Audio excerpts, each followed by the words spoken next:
Alhamdulillah para jamaah sekalian, wa ahibati fillah. Allah berikan taufik kepada kita pada hari ini untuk kita melanjutkan kajian membahas serial problematika umat Islam sebagaimana dipaparkan oleh Syekh Muhammad Al-Ghazali rahimahullahu taala. Hafadanallahu wa iyyakum bi'ulumihi fi daraini. Kita akan selanjutnya pada malam ini membahas apa yang beliau soroti tentang masalah kehidupan agama, tentang masalah pemahaman dan juga pengamalan agama Islam yang banyak diamalkan oleh umat Islam abad ini atau saat ini. Beliau memisalkan bahwa kalau seandainya orang ingin tahu, sebenarnya orang lain ingin tahu tentang Islam itu apa. Kira-kira orang lain kalau mereka belum masuk Islam, masih jahil tentang Islam, yang ingin mereka ketahui tentang Islam itu apa? Itu beliau permisalkan dulu ya. Apa yang kira-kira orang lain ingin mereka tahu tentang kita ini orang Muslim, atau ingin mereka tahu tentang Islam? Setelah itu kita tanyakan, apanya kita orang Islami yang kita kedepankan atau kita hidangkan, kita berikan kepada orang itu tentang Islam ini? Ada match nggak? Cocok nggak? Mereka ingin tahu ini, kita kasih tahu itu, atau memang mereka ingin tahu ini pula yang kita kasih. Nah, ini beliau ambil sebuah misal begini ya.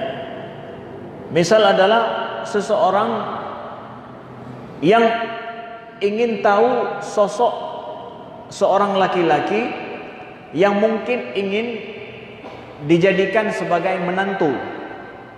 Ada seorang anak muda ingin dijadikan sebagai menantu, lalu ditanyalah kepada orang yang mungkin dekat dengannya. Lalu orang yang dekat dengannya ini menjawab, yang dekat dengan anak muda ini jawab apa? Oh, dia itu orang yang pakai dasi, kemudian kalau pakai baju necis, kemudian orangnya bersih, pakai sepatu itu selalu mengkilap, ya, pakai baju selalu tergosok. Apakah jawaban yang diberikan oleh orang ini terhadap pertanyaan yang ditanyakan kepadanya terhadap sosok calon menantu ini seperti yang diharapkan? Beliau katakan, beginilah hari ini kita memberi jawaban apa itu Islam terhadap orang yang ingin tahu tentang Islam.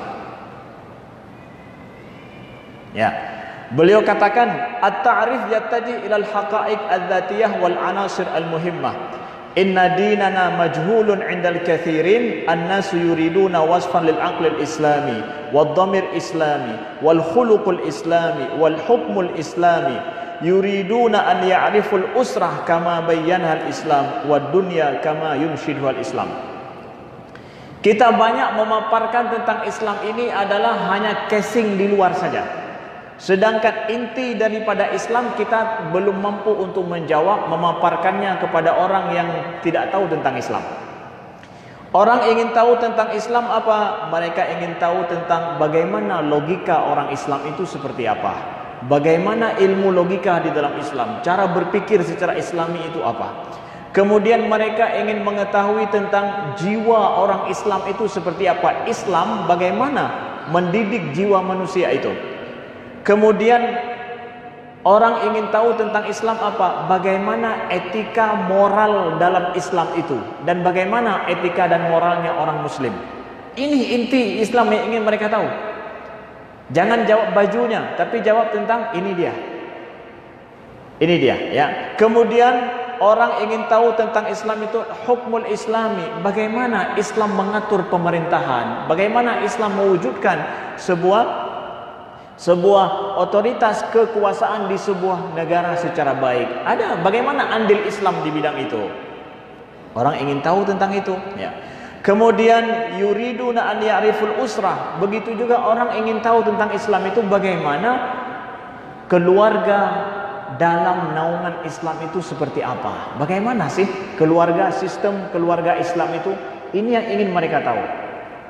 Maka kita kalau ingin untuk berbuat demi Islam, ingin orang masuk Islam, ingin orang mengetahui Islam dengan benar, inilah yang harus kita jawab selaku seorang muslim bagi orang yang tidak mengetahui Islam. Dan dengan demikian, jawaban kalau mampu kita jawab seperti ini, itu kalau bahasa tadi, itu akan dijadikan menantu. Kenapa? Berarti betul kamu tahu sosok dia. Kalau betul jawaban kita, akhlaknya seperti apa, finansialnya seperti apa, kemudian etika orangnya seperti apa, gaya hidupnya seperti apa, ilmunya seperti apa, maka itu akan bisa dijadikan sebagai calon menantu. Tapi jawaban yang mampu dijawab cuma apa? Dia pakai dasi, bajunya bersih, sepatunya mengkilap. Nah, Islam juga seperti itu kata beliau. Nah, kemudian beliau ucapkan, beliau tuliskan sebuah perkataan yang banyak sekali dikutip oleh ulama-ulama lain dan juga oleh pemikir-pemikir Islam yang lain. Ini adalah pemikiran dan ucapan atau tulisan dari Syekh Muhammad Al-Ghazali yang banyak sekali dikutip. Apa itu kata beliau? Innani a'taqid inna intishar al-kufri fil alam yaqa' nisfa awzarihi ala mutadayyinin baghadullaha ila khalqihi bisu'i kalamihim wa su'i sani'ihim. Kata beliau apa? Saya meyakini, kata beliau, kata Syekh Muhammad Ghazali, saya meyakini bahwa banyaknya kekufuran di atas muka bumi ini, setengah daripada dosa kekufuran itu ditanggung oleh orang-orang yang beragama. Kenapa? Ya, karena dengan cara mereka beragama yang salah, menjadikan orang benci terhadap agama itu dan benci terhadap Islam oleh gara-gara perkataan mereka yang salah dan perbuatan mereka juga yang salah. Dia orang Muslim, tapi katanya dia orang Islam, tetapi maka beliau katakan bahwa berkembangnya kufur di atas muka bumi ini kadang setengah daripada dosa itu ditanggung oleh orang yang beragama ini. Gara-gara apa? Salah mereka dalam mempraktekkan agama ini, salah dalam mereka membawa agama ini, dan salah dalam mereka berbuat dengan agama ini. Lalu beliau jelaskan, saat ini ada komunisme berkembang di Cina dulu. Kemudian ada liberalisme, kapitalisme, ya, sekulerisme berkembang di barat.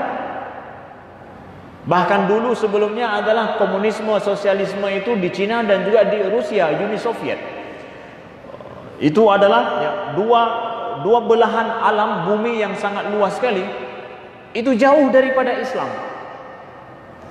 Kata beliau, berkembangnya ideologi yang jauh daripada agama itu disebabkan karena manusia putus asa terhadap apa yang mampu orang beragama menjawab terhadap tantangan hidup. Orang yang mengamalkan agama, misalkan kita orang Muslim, kita orang Muslim yang mengamalkan sebuah agama yang sangat agung ini, ketika kita gagal memberikan jawaban dalam sebuah tantangan hidup di sebuah era, menjadikan manusia ini lari mencari ideologi lain dalam hidup mereka. Dibuatlah ideologi lain. Kenapa? Islam tidak mampu memberikan jawaban. Kalaupun bukan Islam, kita katakan orang Muslim dengan keislaman mereka, dengan agama mereka, tidak mampu memberikan jawaban terhadap ini, permasalahan hidup. Jadi disinilah kata beliau, ya, bukan gara-gara hebatnya materialisme, hebatnya sekulerisme, hebatnya liberalisme, kapitalisme, bukan gara-gara hebatnya sosialisme, komunisme, bukan, tetapi karena mundurnya orang yang beragama ini tidak mampu memberikan jawaban terhadap tantangan sebuah era, ya, tantangan sebuah era, ya, dengan agama mereka. Nah, ini kecolongan besar kata beliau. Ini adalah sebuah kesalahan dan ini adalah harus diperbaiki. Nah, beliau juga menyebutkan wa hunaka nafarun minal hukam yuhibbunal Islam hubban jamma. Kita tidak menafikan di sana banyak orang penguasa kadang yang mereka cinta terhadap Islam. Mereka bersemangat memperjuangkan Islam. Orang-orang besar, tokoh-tokoh, ya, kemudian juga bahkan politikus, begitu juga para penguasa, ada yang ingin memperjuangkan Islam. Wala yadruna kaifa yakhdimunahu, tetapi mereka tidak tahu gimana caranya untuk bisa membela Islam ini. Nah, wa hunaka hukamun alanu bi ta'yidim ilmaniyah li siyasatil murtad Turki Mustafa Kemal. Begitu juga ada di sana orang yang penguasa yang mereka itu akhirnya lari kepada sekulerisme, bahkan ketika pada abad dulu itu ketika dikembangkan oleh Kemal Atatürk. Ya, karena apa? Kadang mereka tidak mendapatkan dari Islam sesuatu yang bisa menjawab tantangan di era itu. Ini adalah tantangan besar bagi generasi kita, anak-anak muda saat ini, untuk menjadikan ya kita, keberadaan kita, eksistensi kita generasi muda, untuk bagaimana dengan Islam ini menjadi sebuah energi supaya Islam ini menjadi sebuah solusi bagi tantangan hidup di era kita. Baik masalah tantangan bidang ekonomi, tantangan bidang politik, tantangan bidang masalah sosial, ya, itu semua harus mampu kita generasi ini untuk menjawab kalau kita ingin membela Islam. Jadi jangan pikir bahwa berjihad membela Islam itu dengan angkat senjata, ya. Bahkan sekarang, ya, justru jihad di medan yang seperti kita jelaskan ini adalah jihad pemikiran yang sangat luar biasa. Jawabannya tidak cukup dengan sekedar angkat senjata. Sebagaimana pernah kami utarakan dulu mungkin bahwa kalau cari mati syahid itu mudah cari mati syahid. Tapi yang menjadi masalah mampu tidak hidup sebagai syahid. Jangan mati dulu, hidup dulu sebenarnya menjadi seorang muslim. Jadilah hidup seperti ahli surga. Jangan ahli surganya ketika mau mati, ketika sudah mati mau jadi masuk surga. Sanggup tidak hidup selaku ahli surga? Itu sulit.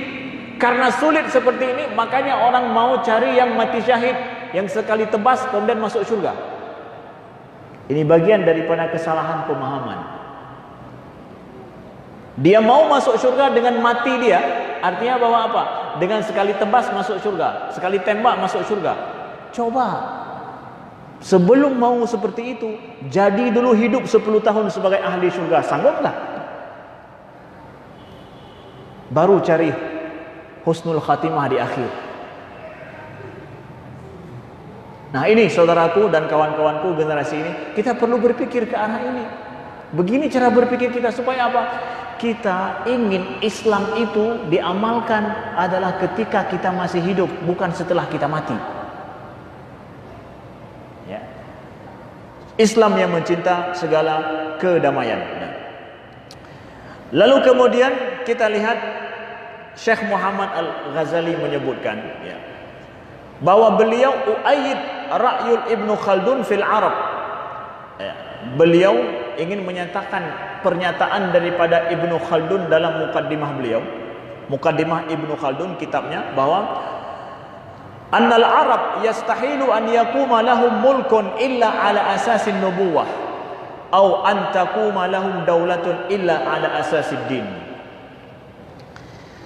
Ini beliau menyatakan bahwa Ibnu Khaldun membuat pernyataan dalam kitab mukaddimahnya begini, bahwa orang Arab mustahil, ya, akan mampu untuk mendirikan sebuah kekuasaan di atas muka bumi ini kecuali atas dasar nubuwah, atas dasar agama, ya. Au antakumu daulah ala asasiddin, atau atas dasar agama. Hanya dengan dasar ajaran Nabi dan atas dasar agama orang Arab itu akan mampu untuk berkuasa. Tanpa itu orang Arab tidak akan mampu untuk berkuasa. Kata Syekh Al-Ghazali, ini adalah kenyataan yang benar. Jadi orang Arab kalau mereka menjauhi daripada agamanya, mereka tidak akan ada harga di atas muka bumi. Pertanyaannya, ini Ustadz diceritakan untuk orang Arab? Ya. Kata beliau, ini orang Arab seperti itu. Sebelum datang Islam, mereka tidak ada apa-apanya. Mereka itu tidak ada harga di atas muka bumi.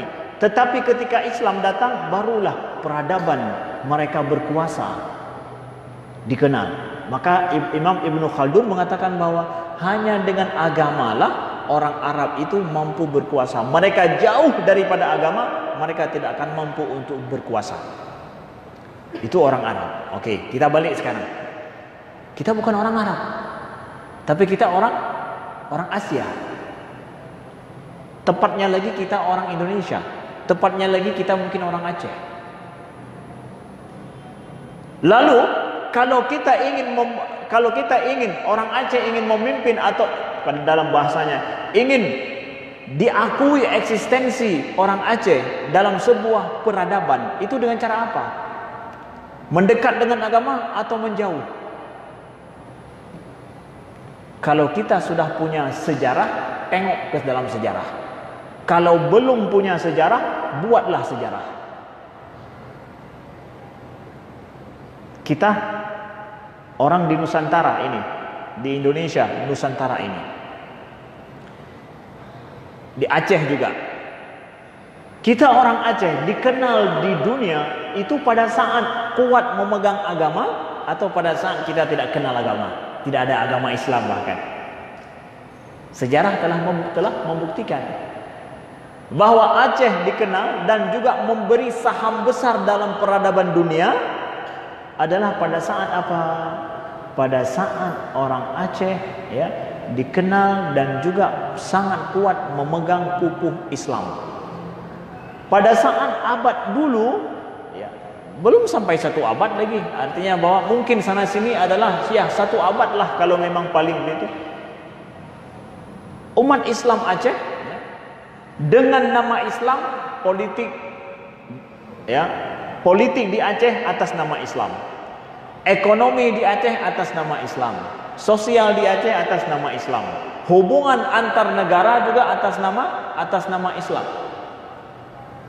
Justru dengan Islamlah mereka, asas-asas Islam inilah ternyata kita terbukti dalam sejarah mampu untuk berkuasa, mampu untuk memberikan sebuah solusi bagi peradaban manusia. Eksistensi kita itu diakui dunia. Bahkan kita membuat sebuah peradaban yang unik sekali di Aceh ini. Buktinya nih, lihat.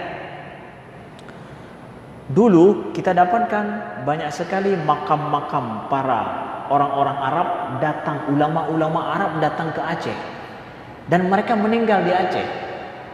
Habib Buga yang kita kenal, beliau itu adalah yang mewakafkan tanah beliau di Masjidil Haram, yang hari ini masuk dalam Masjidil Haram demi untuk orang Aceh. Orang di luar nama Aceh, yang nggak pakai KTP Aceh, nggak dapat wakaf beliau itu. Yang pergi ke haji dengan membawa KTP Aceh itu akan dapat $500 bawa pulang cash. Itu adalah wakaf beliau. Bawa pulang cash $500 itu. Beliau meninggal di Aceh. Beliau tinggalkan tanah beliau di samping Masjidil Haram dulu, diwakafkan untuk orang Aceh. Apa hebatnya orang Aceh? Bahkan beliau siap meninggal di Aceh. Apa hebatnya orang Aceh? Karena ada harga yang sangat luar biasa di Aceh ini, peradaban Aceh saat itu, makanya orang luar negeri bangga meninggal di Aceh. Ditinggalkannya tanah kampungnya untuk siap meninggal di Aceh. Kira-kira hari ini ada nggak mampu orang bule gila mau meninggal di Aceh sebelum orang Arab? Ada.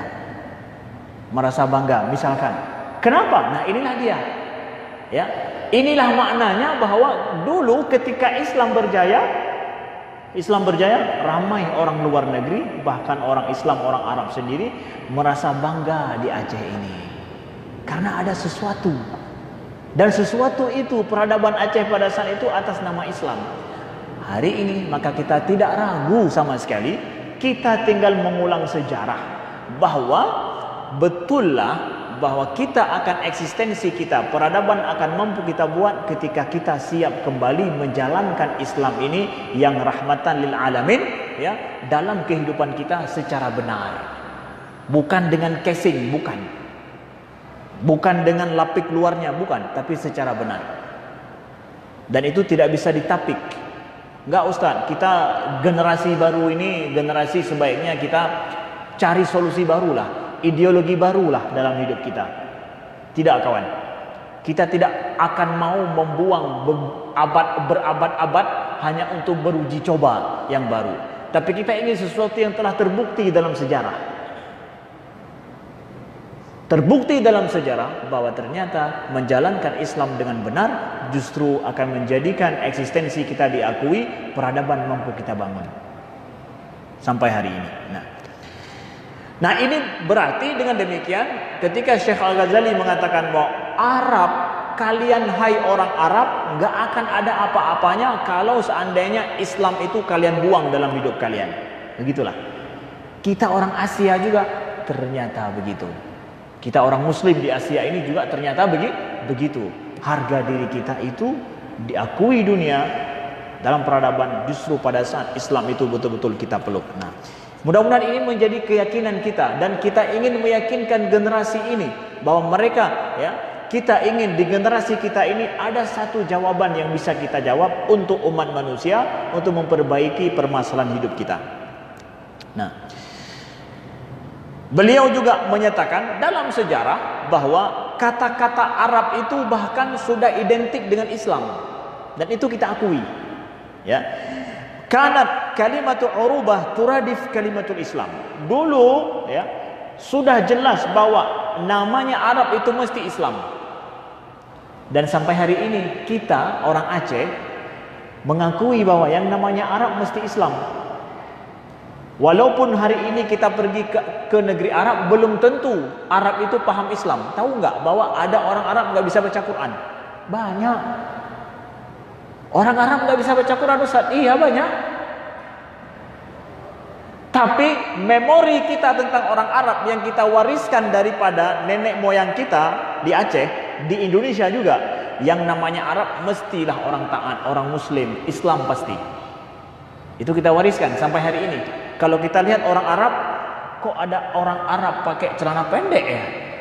Kita heran. Arab pakai celana pendek, Arab nggak bisa baca Quran. Kenapa?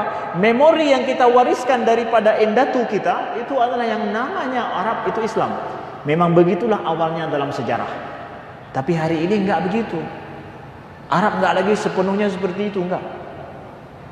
Bahkan kita kalau lihat namanya tulisan Arab, itu kita anggap Al-Quran, itu enggak. Sampai hari ini kalau ada tulisan Arab, hati-hati itu jangan diinjak. Walaupun enggak paham tulisannya apa, padahal hanya iklan properti dari koran Arab gitu. Tapi kita ambil. Begitu agungnya bahasa Arab, tulisan Arab itu. Yang namanya Arab, tulisan Arab ya Al-Quran, ya sesuatu yang bersih, sesuatu yang suci. Itu mungkin adalah kitab, itu adalah mungkin sebuah ilmu. Sampai hari ini itu terbersit dalam pikiran kita seperti itu. Nah, begitu agungnya kata beliau itu membuktikan lekatnya antara Arab dengan Islam. Fenomena abad 20 muncul gerakan-gerakan nasionalis yang mereka ingin untuk menjadikan Arab itu lepas daripada Islam. Makanya Mesir pada masa Jamal Abdul Nasir berkuasa, dia membawa paham sosialis. Jamal Abdul Nasir. Takdir Allah, peperangan antara Israel dengan Mesir terjadi pada masa dia. Pada masa Jamal Abdul Nasir. Jamal Abdul Nasir pada saat itu dia menggembar-gemborkan kita bangga dengan Arab, bukan dengan Islam. Ya. Jadi nasionalisme Arabnya yang diangkat, bukan Islamnya yang dibawa. Akhirnya tahun 1967 perang berkecamuk secara frontal antara Mesir dengan Israel.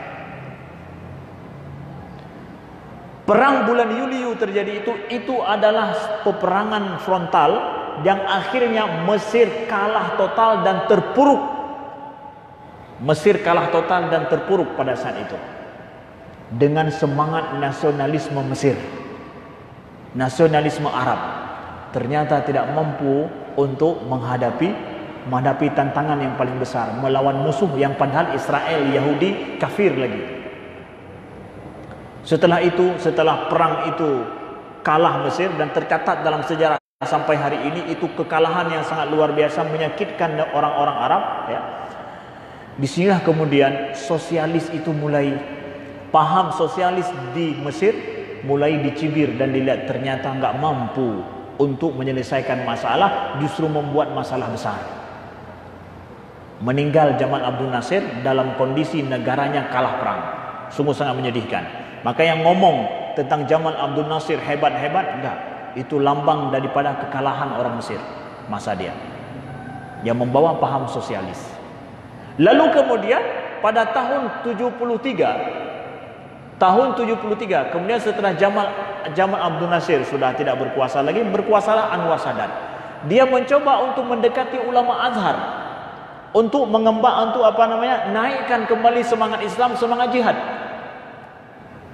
Mulailah para ulama Azhar disuruh di depan dalam setiap permasalahan perang dan lain. Ulama Azhar di depan, ulama Islam di depan, betul-betul dikobarkan semangat jihad. Terjadilah perang tahun 1973, perang Mesir dengan Israel, yang kedua kali setelah kalah tahun 67, setelah kalah itu, ya. Lalu kemudian terjadi perang antara Mesir dengan Israel lagi tahun 73, ya, pada saat Anwar Sadat berkuasa dan dia inginkan semangat Islam dikembangkan lagi, ulama di depan yang memimpin peperangan ini. Terjadi perang pada 10 Ramadan. Tahun 73 itu perang terjadi mulai pada tanggal 10 Ramadan itu. Ashir min Ramadan. 6 Oktober bertepatan dengan 6 Oktober 73. Menang telak Mesir melawan Israel, yang Israel tidak memperkirakan mereka telah menguasai dataran Sinai, terusan Suez telah mereka kuasai. Bayangkan itu, ya. Akhirnya menang Mesir, terusan Suez mereka seberang, ya, dengan cara yang tidak diperkirakan oleh orang Israel. Kemudian terusan Sinai, Sinai itu juga berhasil mereka rebut dalam hanya beberapa hari, dan sampai kemudian tentara Mesir sudah mau menuju ke Tel Aviv. Tentara Mesir sedang menuju ke Tel Aviv. Bayangkan, ya. Israel pada saat itu tidak ada la haula minhu wala quwwah, tidak ada kekuatan apa-apa lagi.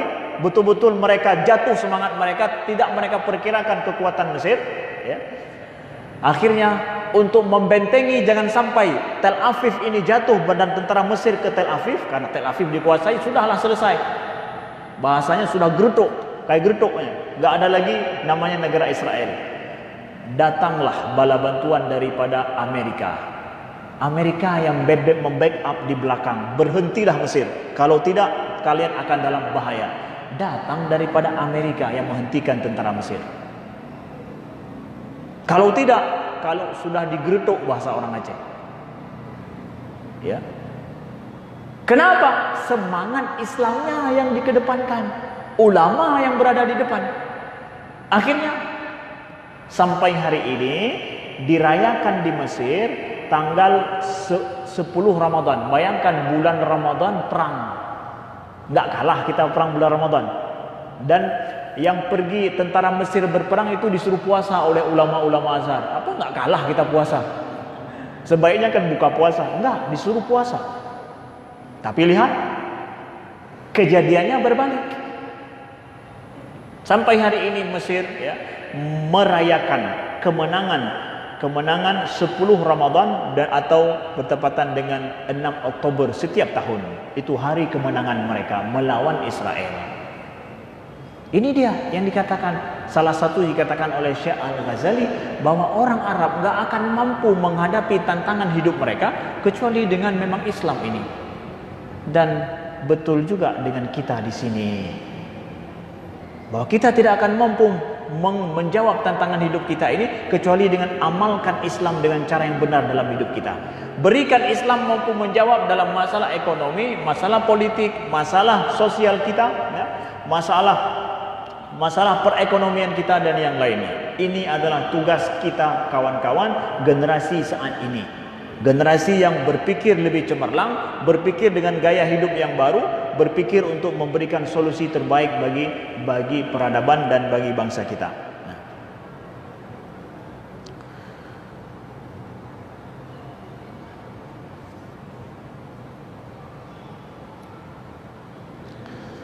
Kemudian di akhir daripada ini kita melihat innal Madinah al-Munawwarah asimatul Islam yauma idzin kan ahaqqu baladan fil ardi bi qiyadatil alam. Nah, pada saat Islam berkuasa pada masa Nabi sallallahu alaihi wasallam, itu hanyalah sebuah negara yang namanya Madinah. Madinah itu adalah kecil. Hanya jazirah Arab saja pada saat itu yang muslim. Sedangkan di luar jazirah Arab semuanya kafir. Tapi lihat, turunnya ayat yang menyatakan Islam itu sempurna kapan?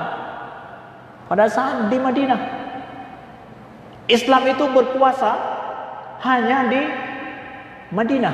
Tapi dikatakan bahwa al-yauma akmaltu lakum dinakum. Hari ini telah kusempurnakan agama bagimu. Gimana dikatakan Islam sempurna sementara kekuasaan umat Islam hanya jazirah Arab?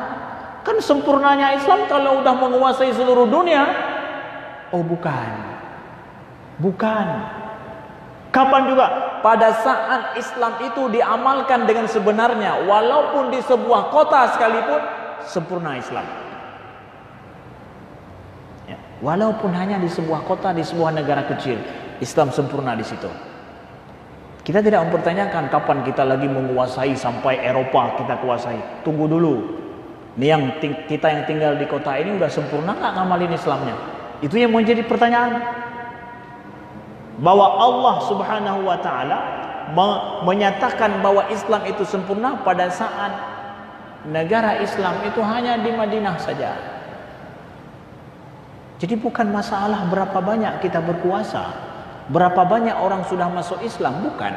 Tapi pada masalah kualitas Islam itu yang kita amalkan di tempat kita itu seberapa banyak sudah, seberapa kuat kualitas Islam itu. Nah inilah saudaraku yang dimuliakan Allah.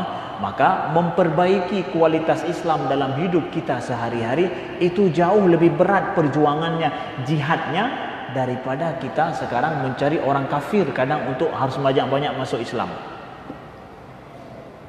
Bukan berarti bahwa tidak perlu orang kafir masuk Islam, perlu. Tapi memperbaiki kualitas Islam pada diri umat Islam di tempat yang kita telah mengatakan kita orang muslim, ini adalah jihad yang sangat luar biasa, yang harus kita perhatikan, yang harus kita junjung, yang semua kita perlu kepada usaha di bidang ini. Maka saudaraku yang dimuliakan Allah, mudah-mudahan Allah tuliskan kita termasuk salah satu nama daripada orang-orang yang telah berusaha atau dalam hidup kita pernah berusaha untuk menjadikan kualitas Islam itu, dan kita selaku orang muslim betul-betul menjalankan Islam yang berkualitas di masyarakat kita. Dan kita termasuk orang yang memberikan saham supaya masyarakat kita, negara kita, tempat kita tinggal untuk menjalankan Islam dengan sebaiknya, dan Islam menjadi salah satu solusi terbaik bagi permasalahan umat manusia, bukan cuma masalah kita saja. Sekian, terima kasih, mudah-mudahan berguna. Subhanakallahumma wa bihamdika asyhadu an la ilaha illa anta astaghfiruka wa atubu ilaika. Wassalamualaikum warahmatullahi wabarakatuh.